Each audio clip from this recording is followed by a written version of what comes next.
నమస్తే, welcome to 108 TV. గబ్బా వేదికగా జరుగుతున్న బోర్డర్ గవాస్కర్ ట్రోఫీ మూడో టెస్టులో టీమిండియా బ్యాటింగ్ చేస్తున్నప్పుడు ఆకాష్ దీప్ చేసిన పని వ్యాఖ్యాతలను కూడా నవ్వించేలా చేసింది. ఈ వీడియో సోషల్ మీడియాలో తెగ వైరల్ అయిపోతోంది. బ్యాటింగ్ చేస్తున్న భారత ఫాస్ట్ బౌలర్ ఆకాష్ దీప్ పక్కనే ఉన్న ట్రావిస్ హెడ్కి బంతి ఇవ్వకుండా మైదానంలో పడేశాడు. దీనికి ట్రావిస్ హెడ్ కోపంగా చూస్తూ ఉండిపోయాడు. ఆ తరువాత ఆకాష్ అలెక్స్ కారీకి సారీ చెప్పడం కనిపించింది.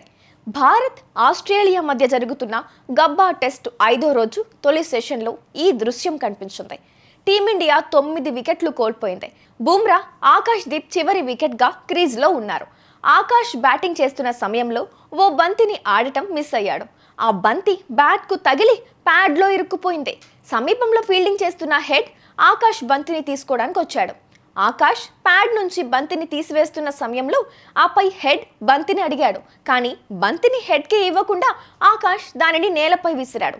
ఆ తరువాత హెడ్ అతని వైపు చూస్తూ బంతిని స్వయంగా తీయడం ప్రారంభించాడు. అప్పుడు ఆకాష్ వికెట్ కీపర్ అలెక్స్ కారీకి ఐఎమ్ సారీ అని చెప్పుకొచ్చాడు. ఈ ఫన్నీ సంఘటన చూసి వ్యాఖ్యాతలు కూడా నవ్వటం మొదలుపెట్టారు. ఆ తరువాత హెడ్ కూడా నవ్వుతూ కనిపించాడు. ఈ ఫన్నీ ఘటనకు సంబంధించిన వీడియో సోషల్ మీడియాలో విపరీతంగా లైక్ అవుతోంది.